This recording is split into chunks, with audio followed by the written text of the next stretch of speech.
to enter Space Taverns in Georgetown, Texas. Little caves.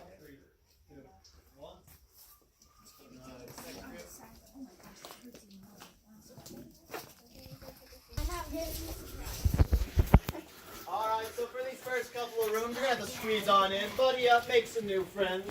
As we're a little limited on space. We'll stop right about here. Oh, wow. What? So, welcome to the first room of our tour. This is the soda straw balcony, as named for the formations on the ceilings. They're called soda straws because if I were to break one off, put it in my drink glass and drink through it, it would taste like jail time. And the way, but they work like straws. And the way these formations are created is that water will travel through the Earth's surface for 4 to 5 days. As it travels through the surface, it'll pick up carbon dioxide from decaying plant and animal matters, forming a weak acid called carbonic acid. This carbonic acid, once it reaches limestone, will begin to dissolve the limestone and pick up calcite. When the carbonic acid reaches a void like this cave, this is the temptation stone. This is the only formation you're allowed to touch in the cave, so get that temptation out. Touch it all you want. Look at You guys always giving into temptation. That's your guys' problem. Temptation's done. So the reason we're not really allowed to touch formations is because there's oil on your hand. When you touch the formation, the oil will deposit onto the formation, creating a barrier that will prevent the water from depositing calcite. When enough people touch a formation, we declare it dead and it will never grow again. We killed that formation for your purpose. We will be passing our cave monster hole, so do not put your limbs inside. I am currently replacing the last tour guide who decided to do that. Yeah, he only lasted 2 weeks. As we continue on, again, watch your head, watch your head. Quite different. That is actually because this is a fossilized coral reef. So 125 million years ago, this was once a very active coral reef, and we were all underwater.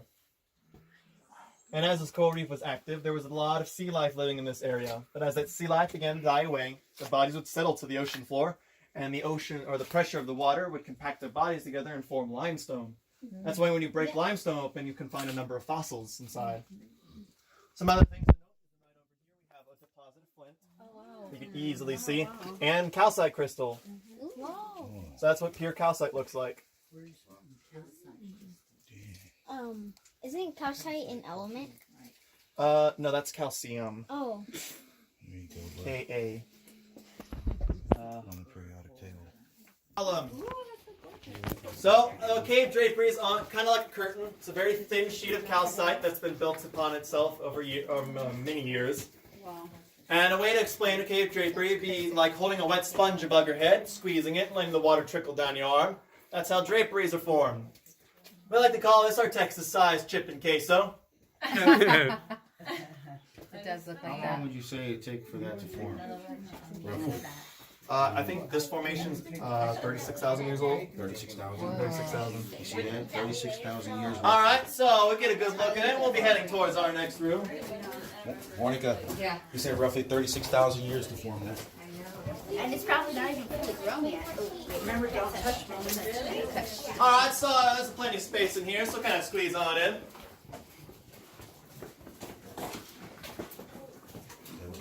That's nice. It's smooth here. I'll let everyone catch on up. Limestone, and it absorbs water like a sponge. So if I were to pour water onto this rock, it would fizzle and absorb into it, leaving nothing behind.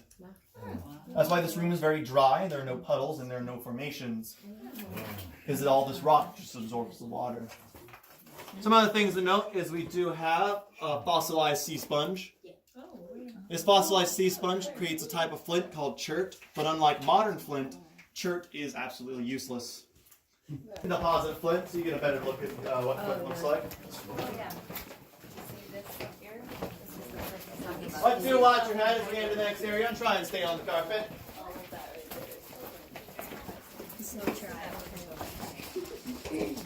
Watch out for this puddle.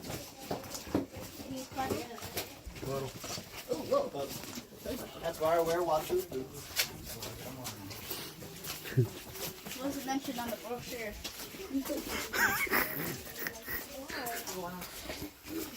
Alright, y'all, so this is going to be the last real room. You're going to have to squeeze on in. This will open up a bit, but squeeze on in, buddy up, make some new friends. We're all people.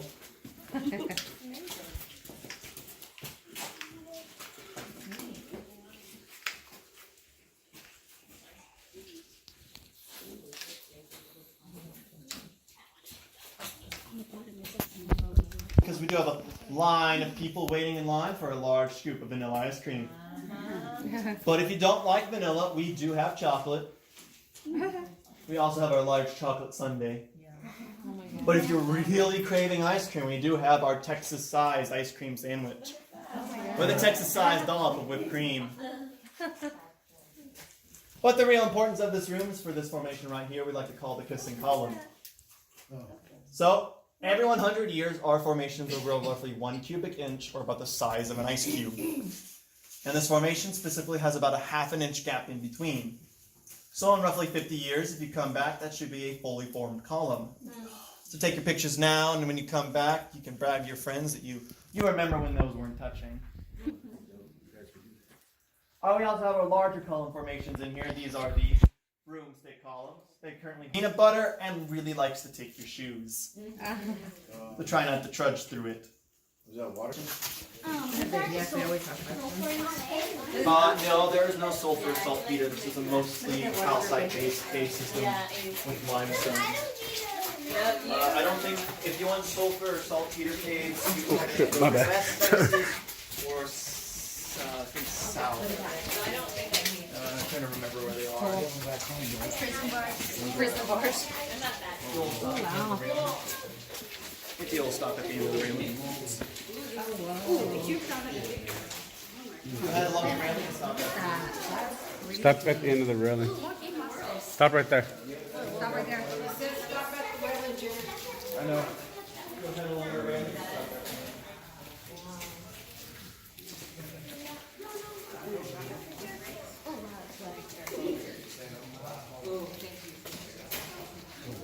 Wrong light, I'm sorry, we don't play the more light switches. 3. So back in 1963, the Texas Highway Department was beginning construction on the highway everyone loves to drive on, I-35. As they were drilling and they came to this area, they began to drill core samples to make sure that the ground was stable enough to support the highway, as seen right there. Whoa. So, of the 20 core samples they took, 8 never returned. And they were very confused to why. We're going to start scooting forward. So, they thought, and they ruled out that someone was stealing the core samples. But they soon realized that there's got to be something underneath here. So, they found the most centralized hole right over there. Drilled it out to 2 feet wide. And sent their smallest worker, a man by the name of Jack Bigham, down the hole. For 33.5 feet, he was stuck inside that little hole until he reached this area. When he first entered the cave, it was 100% humidity. He could only see 5 feet in front of him, and his flashlight was more like a candle.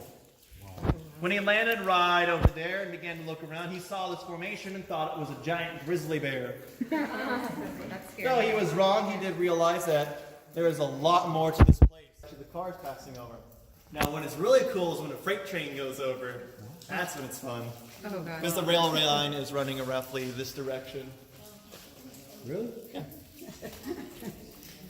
Right now there's a car going over. Yes. This is not moving up here. So, what's also cool is we do have our lovely rim pools.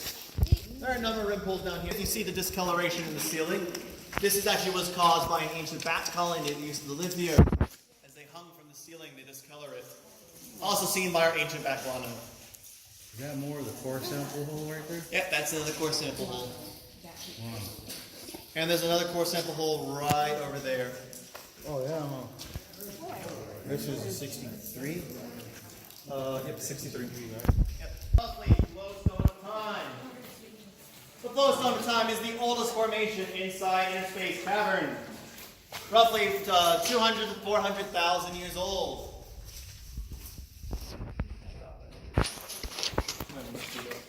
So the way flowstones are formed is that water, after traveling 4 to 5 days to the Earth's surface, will begin to trickle its way down, cascading over the side of the cave wall and depositing its calcite.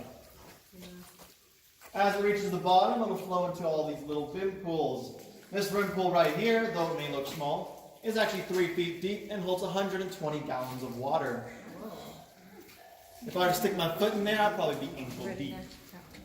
Some of the things to note is that flowstones are completely solid formations. There are no air pockets inside. And they have the consistency of sandpaper. So as much as it would be fun to slide down this, it would hurt. So as we continue on, we will be reaching a bit of the decline. So stick to the carpet and use a hand railing if needed. Oh, that'd be me. Yes. Why is the ceiling like that? Well, I'll explain that when we enter the room. Looks like sand. I'll explain that. We'll stop at the engraved line right there.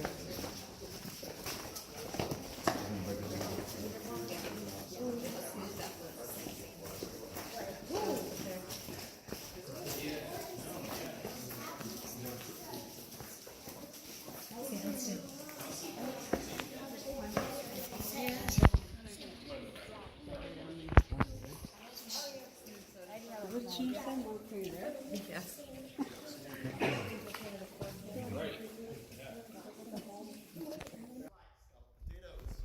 That's why we call it the scallop ceiling. But to us tour guides, it looks more like an upside down desert or a Picasso painting if you think about it. But the way the ceiling was formed is that water used to flow in from a massive sinkhole right over there. And as the water flowed in, it would fill up all the way to where this water line is. Wow. And as the surface water, as the water flowed, going the direction we just came from, it began to mechanically erode away the ceiling, giving it this really wavy look. Oh, there's No, the quartz the last of the quartz sample holes. Give me your hand.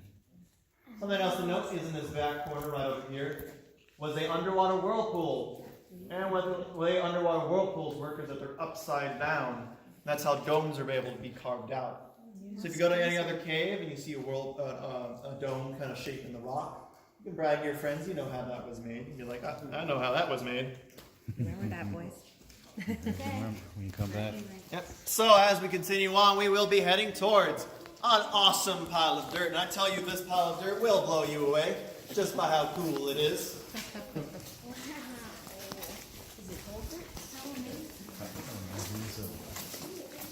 We'll stop right around here.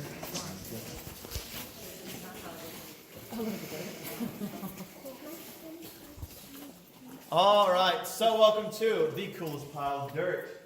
We call this cool pile of dirt Bone Sink 2. The reason we call it Bone Sink 2 is because 10 to 14,000 years ago, Bone Sink 2 was one of 5 massive sinkholes. Bone Sink 2 was the largest of the 5, being the width of a football field and the depth of 5-story building. Wow. This would allow massive amounts of rainwater to flow into the cave, and occasionally the unlucky animal to fall in. But around 10,000 years ago, due to the constant movement of water, it began to erode away the supporting ceiling. And soon, Bone Sink 2, along with its 4 friends, all collapsed in, completely sealing off the cave until 1963. Since these were natural entrances or was sealed off, the entrance you did come down was actually blasted out in 1967 as a very unnatural entrance. But the reason we call these bone sinks is because we actually found 44 different animal species, or at least their bones, inside these pits. 11 of which are extinct, but the other 33 are trucking on. All right. So we will be heading towards our next stop, which is the castle balcony. You know what some of the extinct animals were? There's actually a cave, there's a wall that will show off some of the animals. So welcome to our floating castle balcony. So it is a good stop to take a nice look at our wonderful formations. But since there are a number of kids in this group, if you'd like to hear a fairy tale, if you want to raise your hand, hear a fairy tale. Heck, even the adults can raise their hand if they want to hear a fairy tale. No worries. Everyone want to hear a fairy tale? Yes. All right. So, to begin our fairy tale, like any other fairy tale, once upon a time, there lived a very powerful king, his beautiful queen, and their lovely daughter, the princess. They lived in a massive castle on the hill that overlooked the valley below. So, by this time, the princess had just come of age of marriage. The king said, I do not want just any person to marry my daughter. I want the best person to marry my daughter. So he sent out an ultimatum to all the nearby kingdoms. If the bravest person could come and slay the mighty dragon and return his golden sock, Look at the sock. that he would allow that man to marry his daughter. Well, many months went by. There was nothing. Till one day, a very powerful knight showed up, along with his friend Jabba the Hutt. The knight said to the king, I will slay this dragon, and I will turn your golden sock. The king said, wonderful. I can finish my laundry then. So the knight and Jabba the Hutt climbed the mountain.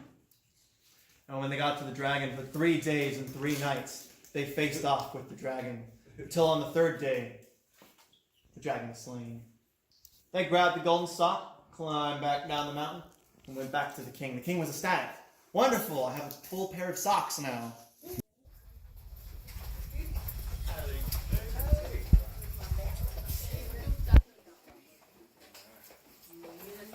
Okay, the spiky armadillo. Oh, yeah. Which is roughly the size of an SUV. Wow. The Glyptodon, an ancient relative of the armadillo, had a massive spiked tail, was 3 to 4 feet tall. It's practically a walking tank, and was roughly the size of the Volkswagen Beetle. Yes. He was gonna. Yeah. It also didn't need to run fast because it's so hard it didn't need to because of predators. Cool. Next we have the Equus. So the North American Equus. Equus means horse, but the North American Equus specifically was more like a pony. It only grew 3 to 4 feet tall and was a very muscular horse. However, it is extinct as horses did not show back up in North America until the arrival of the Spanish. Whoa. Next we have the saber-toothed cat. Though it has saber-tooth in its name, it actually has no relation to the saber-toothed tiger. It is more related to the bobcat. But it still had massive saber teeth that grew 3 to 4 inches and were serrated on both sides like a steak knife. Next we have the most fearsome, the most ferocious animal we found down here in the cave. The black-tailed prairie dog. Now, the black-tailed prairie dog is the only animal on this wall that is still alive. It has been roughly unchanged for 27,000 years. Continuing on. As we continue on, we will be passing the peccary. The peccary is an ancient relative of the javelina. But the peccary and javelina are fairly similar to one another, with the only difference really being their name and their size. Surprisingly, camels existed in North America. With camels, so with the North American camel at least, we actually don't know how many humps it had. Because cartilage doesn't really fossilize, so we just guessed 1. You may see humans on here, but we actually haven't found any human remains down here. Though we are actually still hoping. Whether that's a good thing or a bad thing, we don't know. And surprisingly, yes, the Columbian mammoth. This is actually the largest creature we found down here in the cave. It was twice the size of the woolly mammoth, with tusks that could grow up to 16 feet long. It was a very massive herbivore. As we continue on your left, you'll be passing a display case showing off a number of the bones we found down here. They kind of give you a good idea of how large some of these creatures were. That's a baby tooth? Oh, dang, that's a big tooth. For a baby jaw. So North America at one time had horses of their own. That's a baby? As we continue on, to watch. It's cool in here. This one, it looks like the discovery area. Watch out for the puddle and then along the railing. Albert should have came to this. He likes all these. Adrian, look at his archaeological site. Yeah. The digging site. Oh, right there. Yeah, that's what you were just saying, huh? Looks like a discovery. No, the discovery area. Isn't it? What is that? A burial ground? They're looking for things. Oh. All right, so welcome to the largest room in Inner Space Cavern. This is the Inner Cathedral, and as you can tell, my voice echoes very well in here.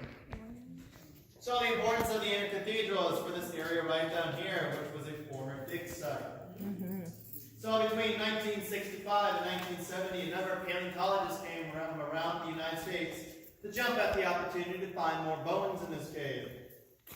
They set up a number of dig sites and began digging. They did find a number of bones, as seen right there. See, look at that. Right over there. Right over there. Well, what they're noticing that the bones that they're finding is that the bones were breaking as they handled them. They hypothesized that the reason the bones were breaking was because of either the humidity forcing them to not be able to fossilize, or just they've been not here long enough to be in fossilization. Because of that, in 1970 they stopped all dig pits because they didn't want to continue to damage all the bones they were finding. However, before they did stop, they found something rather cool in this large pit right here. They found the full skeletal remains of a saber-toothed cat, which is currently on display at the University of Texas at Austin. Oh, wow. At UT Austin. I want to say yes. It's one of the main museums. I don't really use this maintenance ladder anymore, as it is very much a massive hazard. Yeah. But when this maintenance ladder was in use, it allowed paleontologists and maintenance crews alike to be able to come down to this portion of the cave without having to trek half a mile in. Can I look up? No, you're not allowed to. But they also serves the importance of being a ventilation system. There's a massive fan up there that helps to ventilate air. If that ventilation system or hole didn't exist, we'd have a very difficult time breathing down here because there wouldn't be enough oxygen to support us all. But like with any hole, things tend to fall down, and occasionally we do get snakes, rats, and mice that fall down here. But we do try and grab them and bring them on out. The things we don't bother with are these scorpions, snakes and scorpion spiders and millipedes. So try and don't fight something. Whether it be the spiders, the scorpions, or Yeah, it's crazy. Doesn't- As they head on, we will be passing our lovely sombrero / mushroom / UFO rock. It's one of those three, and usually if I ever mention one, someone always says, "No, it actually looks like this," and I'm like, "Well, I'll just mention them all." I can see. Bro, I can't see. I like the sombrero. Need a flash for that. But from there, we will be able to continue on. Give everyone a little bit of time, but if you are done, Oh, look at the light down there. That's great. so our next stop will actually be a place you like to call Imagination City. So for my younger folks, you will get to put your imagination to the test. You'll head on to follow the path to the end. Follow the path to the end. You'll head on, follow the path to the end. Follow the path to the end.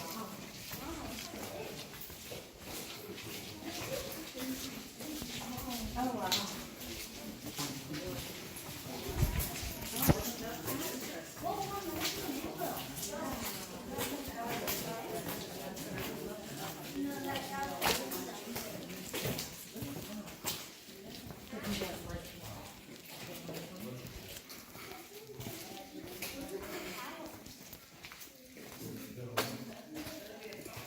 Oh, this is why we go back.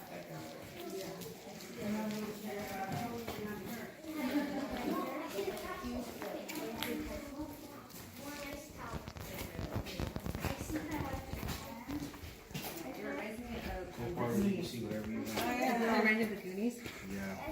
All right, so welcome to the Imagination Station, formerly called Lunar Landscape. We used to call this Lunar Landscape because when the cave was found in the 60s, the space race was going on between the U.S. and Soviet Union. And when people came to this portion of the cave, they thought this is what the moon was going to look like. They were wrong, however. This is not what the moon looks like. The moon had more cheese on it. But for us tour guides, as we kept coming down to this portion of the cave, we began to see things in the rock, and we were going crazy at first, but soon others started to see it. If you look real close, you might see corn dog. Oh, wow. Look at your face. A corn dog. Look it up there. It looks like Or Donald Duck's foot. Yeah. Oh. Yeah. We do have the Titanic sinking Oh, wow. because it hit the Sphinx. Guess that's how the Sphinx lost its nose. But luckily for Jack, Rose, and whoever that third person is, the battleship Oh wow. is coming to save them before the great white shark eats them. Oh wow. That's awesome. I see I kind of see a face right there. Near that castle looking thing. Near. Next, we do have a mermaid riding a dolphin. Lovely mermaid. I guess she's just ignoring the fact the Titanic's sinking. Lifesaver. We do have Pride Rock, but sadly Simba's not there. Oh. Yeah, you have to wait for the circle of life another time. For my older folks, we do have E.T.'s finger. Oh wow. Yeah, I know he's trying to call home, but the cell service down here does not exist. Landline. He's gonna make it so landline. If you are hungry, we do have some cave bacon lying around. Whoa. It's not the tastiest, but it'll fill you up. And then we have our lovely cave butterfly. Oh wow. Oh wow, cool. How do you notice that stuff? Now something else cool to note is in the way back behind all these rocks. It's hard to tell. On the other side of all these rocks is actually the back portion of Bone Sink 2. So think years ago when you saw the front side of that pile of dirt. And then behind all these rocks is the back portion of that pile of dirt. Dang. Well, also note is if you did see the glowing rock, we like to call E.T.'s finger. That is a formation we'd like to call a calcite crystal. And just like a salt lamp, if you apply light to it, it'll glow. Oh.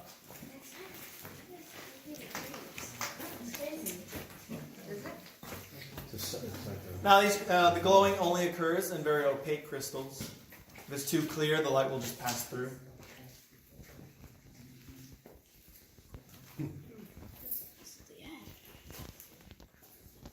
Oh, I see. Oh, you put the light there. No, the better one would be that one. Yeah. Let me take a picture. Wait. How come that one stopped glowing? Because it took my light away from Put it. the light away. It's his flashlight. It only glows from light. And the only light I have is my flashlight. But it will glow every color, any color that you light that you apply to it. So green, blue, pink. The last thing we'd like to note is this pile of dirt over here. I know there's a lot of cool pile of dirt down here. This pile of dirt is actually Bone Sink 3. This is the smaller of the bone sinks, and I like to show it off because you get a good view of what some of the ceiling panels look like. No, that looks like here. Right here and right there. These are massive pieces of rock that once held up the ceiling and the bone sink itself. But again, due to erosion, they collapsed in on themselves. But you get a good view of how massive these rocks were. Wow, there's a lot of soda skulls right above us. Yep. And this is actually over here, the second largest deposit of soda straws in the cave. The first largest deposit is the soda straw forest. But to get to that, you do have to crawl through about a half mile of dirt and mud. That's something you guys, is that a part of the other tour? Yeah, part of the Wild Cave tour. Yeah? We love that happen. Pretty cool. But I do have to say that we are getting to the end of our tour. We only have one room left, and I know all of you must be just bummed out. You know, oh man, you want to stay down here forever, explore all the cave. But yeah, we only have one room, so we gotta get to it. But if you want we'll head on down there. And watch out for this puddle. Head on down. Head on down. Watch out for this puddle.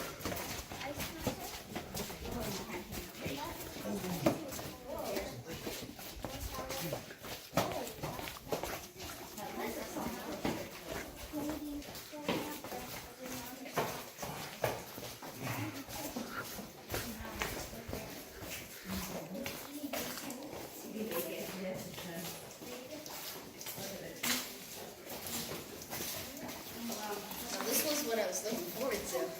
Yeah. Dude, don't venture off, okay?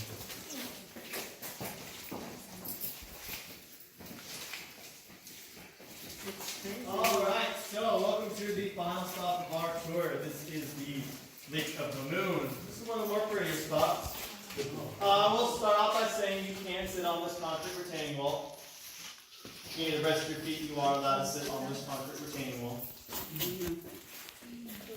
But some facts about this room is that we are now 70 feet below surface level. Look at a lot of sugar bacon.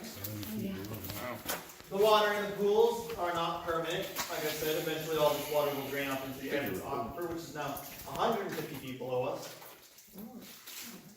Our most lovely formation in this room is Mount Wannagrow right there. Not want to grow more. It's called Mount Wannagrow because it's currently shrinking. Yep. Sadly, it's shrinking. So, I'll allow y'all to rest your feet, take some pictures, and if time allows us, we'll do something we like to call total darkness, which is where I will turn off the lights and you can experience complete darkness. However, for total darkness to occur, I do have 3 rules for it. The first rule of total darkness is please find either a spot to sit or stand. We do not want you moving around in total darkness. You don't want to injure yourself. The second rule of total darkness is do not scream. If someone screams, I will immediately turn on the lights and you'll immediately exit the cave. And the third rule of total darkness is please turn off all light emitting devices or put them away. You don't want any light emitting. Don't scream, okay? Yeah, don't scream. You guys don't scream when you're ruining it. Well, I'll give everyone a couple more seconds to take some more Turn your photos. phone off. Well, if you are done, find a good place to stand. And blacking it out. Don't scream out. So we will sadly have to be making our way back to civilization and indoor. I also saw some bacon right there. See? So take some last minute photos, but be quick about it. And we will be making our way back. Did you see another piece of bacon? If you feel like you're ready, just bacon? follow me. Right there. Right there. Making bacon. Oh, look at that. Like I said, be quick about photos. Three. As we have other 2 group photos like this. That the passes you have.